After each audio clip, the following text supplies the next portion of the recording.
सबसे पहले भगवान भोलेनाथ के चरणों में प्रणाम करती हूँ, मेरा प्रणाम स्वीकार हो। आदि शक्ति माँ भवानी गौरा के चरणों में प्रणाम करती हूँ, मेरा प्रणाम स्वीकार हो। सभी देवी देवताओं के चरणों में प्रणाम करती हूँ, मेरा प्रणाम स्वीकार हो। आप सभी गुरु भाई गुरु बहनों के चरणों में प्रणाम करती हूँ, मेरा प्रणाम स्वीकार हो। गुरु भाई गुरु बहनों, आप लोग हमारा सपोर्ट किए, आप लोग हमारा साथ दिए, इसके लिए बहुत बहुत धन्यवाद। आप लोगों की साथ की बहुत ज़्यादा ज़रूरत है। हम जैसे कथा सुनाते हैं, आप लोग लाइक शेयर करेंगे तभी और शिव भक्तों तक कथा पहुंचेगी। तो प्लीज़ आप लोगों से हाथ जोड़ के निवेदन है कि आप लोग कथा को शेयर किया करिए, ताकि हमारे कहने का, हमारे शिव चर्चा सुनाने का उद्देश्य पूरा हो सके। शिव के मार्ग पे चलते हुए हम शिव की कथा को जन जन लोगों तक पहुंचा सकें। तो प्लीज़ लाइक शेयर ज़रूर कर दीजिएगा। अगर जो आप लोग चैनल पे नए हैं तो सब्सक्राइब कर लीजिए, ताकि जो भी वीडियो पड़े, जो भी कथा पड़े, वो आप लोगों तक आसानी से पहुंच जाए। कमेंट में महादेव का नाम जरूर लिखिए। महादेव का नाम लिखने से, बोलने से सारे कष्ट दूर हो जाते हैं, सारी परेशानी दूर हो जाती है। आज जो मैं आप लोगों को कथा सुनाऊंगी, कथा बड़ी ही सुंदर है। कथा को आप लोग अंत तक देखिएगा। जब तक अंत तक नहीं सुनेंगे तब तक इसमें से क्या रहस्य है कथा का, क्या हमारे सुनाने का उद्देश्य है, नहीं पता चलेगा।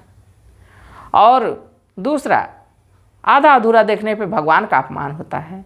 इसमें भगवान के ही महिमा का तो गुणगान है। हमारे गृहस्थ जीवन में भगवान हमारे साथ अगर जो खड़े नहीं रहते तो एक पत्ता तक गुरु भाई गुरु बहनों बिना आदेश के भगवान के हिलता नहीं है। तो ये कैसे हम सोच बैठते हैं कि सारे हमारे वजह से सब कुछ हो रहा है। जब तक हमारे भगवान, हमारे गुरु हमारे जीवन में, हम गुरु के बताए मार्ग पे चल रहे हैं, तभी तो हमारा जीवन सुखमय चल रहा है। हमारा जीवन कष्ट आता भी तो है, बाकी क्षण भर में ख़त्म हो जाता है, तभी तो हमारा जीवन सुखमय है। तो प्लीज़ आप लोग कथा को पूरा सुना करिए। देखिए, एक गांव में एक परिवार था। उस परिवार में एक बूढ़ी मैया थी, उनके 4 बेटे थे, 4 बहुएं थीं। बूढ़ी मैया बहुत ही कंजूस थी। कंजूस समझिए तो ऐसी कंजूस थी कि वो महादेव की तो परम शिष्य थी। परम क्या, परम शिष्य थी। किसी भगवान की और पूजा करती ही नहीं थी। महादेव को अपना सब कुछ मान के महादेव को पूजती थी। महादेव की परम शिष्य थी। और उनका कहनाम था कि कोई घर का कार्य नहीं करती थी, बहुओं पे छोड़ दी थी। उनको दिन भर, जब से दिन आँख खुलती और जब तक सो नहीं जाती, तब तक महादेव का नाम जपती रहती। महादेव की पूजा करनी है, महादेव का ये काम करना है, महादेव को नहलाना है, महादेव को धुलना है, मतलब महादेव का मंदिर साफ करना है। सारे कार्य महादेव से शुरू होते थे, महादेव पे समाप्त होते थे। बाकी सिर्फ जल और पुष्प के साथ। इतनी कंजूस थी कि अपने बहुओं से अलग रहती थी।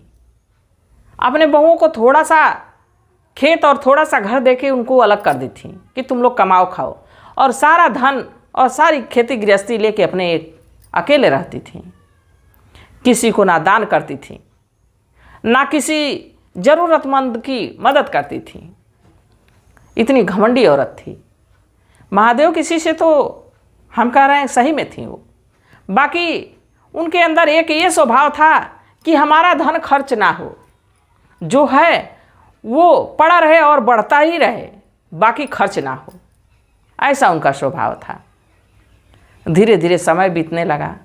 पूजा भी करने जाती थी तो अगरबत्ती नहीं जलाती थी, धूप नहीं जलाती थी, मिश्री का प्रसाद नहीं चढ़ाती थी, कभी भगवान को भोग नहीं लगाती थी कि उसमें पैसा लग जाएगा, उसमें पैसा खर्च हो जाएगा।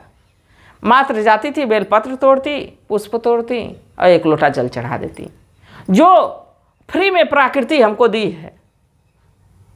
भगवान की दया से, भगवान की कृपा से जो इस पृथ्वी पे उगा है पुष्प, उसको तोड़ती, बेलपत्र तोड़ती, और जल हमारी धरती माँ हमको एक ऐसा चीज़ दी है, ऐसा अमृत दी है कि उसके बिना हमारी श्वास नहीं चल सकती है। जल को लोटा में भरती थी, महादेव को अर्पण करती थी, उसके सिवा और कुछ नहीं करती थी। कोई उनके दरवाजे चल जाए, यहाँ तक कि उनके नाती पोते चले जाए, उनके बेटे ही चले जाएं ज़रूरत पे कि माँ हमको इतने रुपए की ज़रूरत है, इतने पैसे की ज़रूरत है, अनाज की ज़रूरत है, उनको भी देती नहीं थी। एक दिन उनकी एक बहू कही कि बुढ़िया मर जाएगी तो क्या सब लेके जाएगी? तो कहीं कि अभी तो मैं महादेव की कृपा से इतने दिन जीवित रहूंगी कि तुम लोग भी चली जाओगी, और जब भी मैं जाऊंगी तो मैं मृत शरीर से नहीं जाऊंगी। मैं महादेव की इतनी पूजा की हूँ कि महादेव हमको रथ भेजेंगे, मैं रथ में बैठ के जिंदा ही जाऊंगी। गुरु भाई गुरु बहनों, क्या कभी आप लोग किसी के कानों से, किसी के जुबान से सुने हैं कि कोई जिंदा व्यक्ति रथ में बैठ के गया हो? चाहे वो कितना वो पूजा आराधना कर ले, कितना वो भगवान का भक्त रहे, जो इस मृत लोक में आया है, जो इस शरीर में प्रवेश कर गया, चाहे मनुष्य का हो चाहे किसी भी जीव का हो, तो शरीर छोड़ के, शरीर त्याग के ही जाना है। सिर्फ आत्मा ही जाएगी और हमारे चरित्र जाएंगे। धीरे धीरे समय बीतने लगा। एक दिन जो बूढ़ी मैया थी उनकी मृत्यु हो गई। उनको लेने यमराज आ गए। अब शरीर तो अब बिना जान के पड़ी है, आत्मा निकल के, और अब आत्मा को लेके यमराज जी जाने लगे। अब बूढ़ी मैया उनसे झगड़ने लगी, यमराज जी आपकी हिम्मत कैसी हुई हमको छूने की? आप क्यों हमको ले जा रहे हैं? यमराज जी कहे कि जैसा आप कर्म की हैं वैसा हमारे ही लोक में आपको जगह मिल सकती है। अब जब ये बात सुने तो यमराज जी कहे कि देखो मैया, जो हमारा कार्य है हमको करने दो। वो बूढ़ी मैया कहें कि ऐसा है कि देखो, हमको तो शिव लोक में जाना था, हमको तो ब्रह्म लोक में जाना था।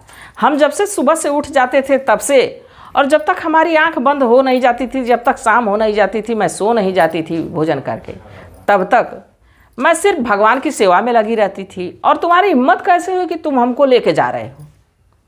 अब यमराज जी जितना बूढ़ी मैया झगड़े, परेशान। यमराज जी कहे कि ऐसा है कि अब आपका इंसाफ अब भगवान ब्रह्मा ही करेंगे, क्योंकि वही इस सृष्टि का निर्माण किए। अब उन्हीं के पास हम आपको लेके चलते हैं। यमराज जी बूढ़ी मैया के साथ पहुँचे ब्रह्मलोक। जब ब्रह्मलोक में पहुँचे और ब्रह्मा जी देखे कि एक आत्मा को लेके यमराज जी हमारे पास आ गए। ब्रह्मा जी यमराज से पूछे कि यमराज जी, आज यमलोक जाने के बजाय आप ब्रह्मलोक में कैसे चले आए? यमराज जी कहे कि बड़ी दुविधा में आ गया हूँ। एक शिव भक्त, एक शिव शिष्या है जो यमलोक जाने के लिए तैयार नहीं है, और वो महादेव की भक्त है। तो मैं महादेव की भक्त जब वो है तो मैं फैसला नहीं कर पा रहा हूँ कि मैं उसको यमलोक लेके जाऊँ, या इसके कर्मों के अनुसार, या ये शिव की आराधना किए तो ये शिवलोक जाएगी। ब्रह्मा जी कहे कि ये तो मेरे भी समझ में नहीं आ रहा है। अब तो वो ऐसे देवता हैं कि उनके ये शिष्य हैं, उनकी तो तीसरी आंख खुल जाए तो पूरी सृष्टि को ही भस्म कर दें। तो मैं उनके भक्त का कैसे फैसला कर सकता हूँ? मैं उनके शिष्य का कैसे फैसला कर सकता हूँ? अब ऐसा है कि इनको लेके चला जाए महादेव के पास। अब इनकी जो है बात महादेव ही सुनेंगे, इसका फैसला वही करेंगे कि शिवलोक में रहेंगी या यमलोक में रहेंगी। अब यमराज जी, ब्रह्मा जी और वो बूढ़ी मैया तीनों लोग पहुँचे शिवलोक में। महादेव बैठे हुए मुस्कुरा रहे हैं। महादेव को तो सारी लीला पता है, वो तो अंतर्यामी है, सब कुछ जानते हैं। अब बंद कर दे बताएं सा। अब शिव जी तो देख के पहले ही मुस्कुराने लगे। शिव जी तो अंतर्यामी है, सब कुछ जान रहे थे भगवान भोलेनाथ। अब ब्रह्मा जी से कहे कि ब्रह्मा जी और आप यमराज जी, इतना बड़ा कार्यभार आपको दिया गया है कि आप हर वक्त बिजी रहते हैं।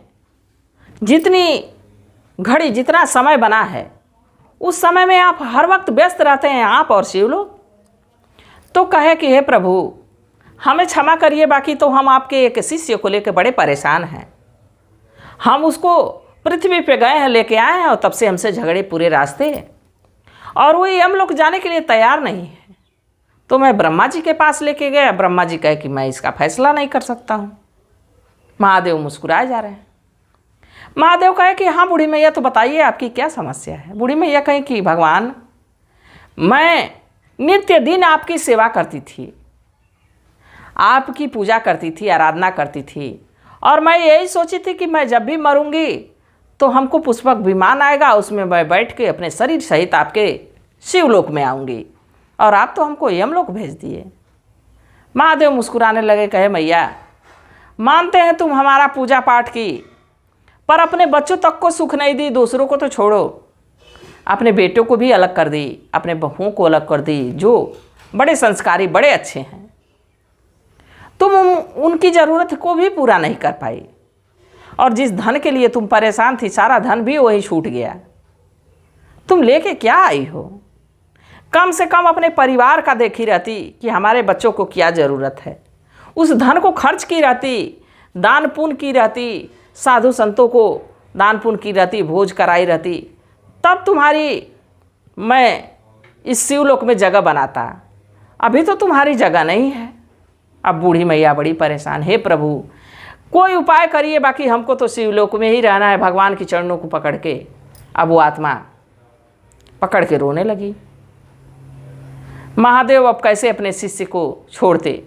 कहे ऐसा है, मैं आपको फिर से भेज रहा हूँ, आपको फिर से मैं कुछ दिन का जीवन दे रहा हूँ, जाइए पृथ्वी पे और जो कार्य अधूरा है उसको करके आइए, इसके बाद आपको शिवलोक में जगह मिलेगी। जब ये बात ब्रह्मा जी सुने तो ब्रह्मा जी भी मुस्कुराए, अपने लोक को चले गए। अब यमराज जी क्या करते? जब महादेव का आदेश हो गया, हमारे महाकाल का आदेश हो गया, यमराज जी भी चले गए। अब इधर देखिए बूढ़ी मैया की आत्मा फिर से उनके शरीर में प्रवेश कर गई। अब लोग उनको टिकठी पे सुला रहे थे अंतिम संस्कार करने के लिए, तब तक वो जी उठी। और जब जी उठी तो कुछ लोग उसी में से कहने लगे कि अरे देखो, यहाँ तो बुढ़िया रह के आफत मचाई थी, ना किसी को दान धर्म करती थी, ना किसी ज़रूरतमंद को कभी ज़रूरत का सामान दी, अपने बेटा बहू को कभी मानी नहीं, इसको तो भगवान भी अपने पास नहीं रखें, इसको तो भेज दिए दोबारा, इसको कहीं जगह नहीं है, पृथ्वी पे छोड़ो, इसको तो स्वर्ग में भी कहीं जगह नहीं है, नर्क में भी जगह नहीं है। अगर जो नर्क में भी थोड़ी सी जगह रहती तो इस बुढ़िया को रख लेते। अब सारे लोग ऐसे बात करने लगे, बाकी सारे बातों को जैसे बूढ़ी माँ सुन नहीं रही हो। इसके बाद जब उठी तो अपने चारों बेटों को बुलाई, बहुओं को बुलाई, कहें बेटा बहू अब सारे लोग हमारे साथ रहो, हम लोग सारे इकट्ठा साथ रहेंगे। अब ये बात बच्चे सुन के बड़ा अचंभित, सारे बेटा बहू अब माँ के घर रहने लगे, बड़ा अपनी माँ की सेवा करने लगे।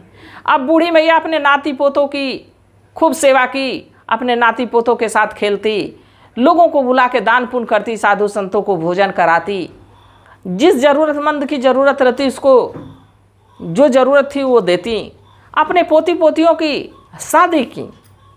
कुछ समय बीता, इसके बाद फिर से जब उनका स्वर्गवास हुआ तो सीधे शिवलोक उनकी आत्मा पहुंची। जब शिवलोक पहुंची आत्मा तो बूढ़ी मैया को ज्ञान हो गया था। बूढ़ी मैया महादेव के चरणों में पहुंची, कहीं हे प्रभु हमको अब ज्ञान हो गया है, हम जानते हैं कि शरीर किसी की आ नहीं सकती है, और हमारी आत्मा को आप शिवलोक में जगह दिए, इसके लिए हम आपके ऋणी कई जन्मों तक रहेंगे, और हम चाहते हैं कि सदा इसी लोक में हमारा निवास रहे। महादेव तथास्तु कहे, और बूढ़ी मैया उसी लोक में रह गई। तो गुरु भाई गुरु बहनों, कोई कुछ लेके जाता नहीं है, सब कुछ यहीं छूट जाता है। बाकी अगर जो हम उस धन का प्रयोग, उस अन्य का प्रयोग हम कहीं ऐसे जगह करें जहाँ जिसकी ज़रूरत हो, अगर जो हमारे पास वो है, क्या भरोसा इस शरीर में अभी आत्मा है और अभी निकल जाएगी, और वो धन को हम छोड़ के जा सकते हैं। जब हम चले जाएंगे उस धन को छोड़ के, तो कम से कम उस धन का प्रयोग ऐसे जगह हो कि उससे लोग प्रसन्न रहें, खुश रहें। जब दूसरों को प्रसन्नता, दूसरे के चेहरे पे हम खुशी देखेंगे तो उस खुशी को देख के जो हमारी आत्मा को संतुष्टि होगी, जो हमारे परमात्मा को संतुष्टि होगी, उसका क्या कहना। तो गुरु भाई गुरु बहनों, आप लोगों को कथा कैसी लगी ज़रूर बताइएगा। मैं भी महादेव से यही प्रार्थना करूंगी कि हे भोलेनाथ, हे शिव गुरु, जो भी व्यक्ति इस कथा को देख रहे हैं, सुन रहे हैं, उन पे अपनी कृपा दृष्टि बनाए रखिएगा। इसी कामना के साथ हर हर महादेव।